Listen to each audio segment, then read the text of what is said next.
Hello guys, welcome to our channel. Today I am going to show you how to turn off do not disturb on iPhone. Okay, so let's get started.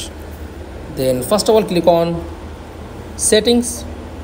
Okay, tap on search bar, then search on do not disturb. Okay, do not,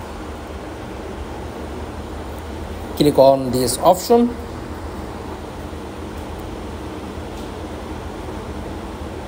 This option is enable, then back,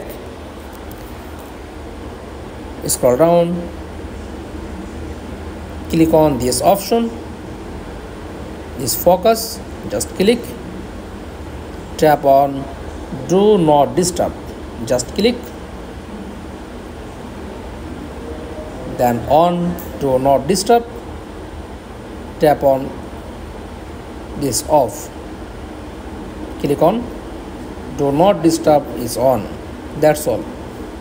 Thanks for watching. Please like, comments and subscribe. Thank you.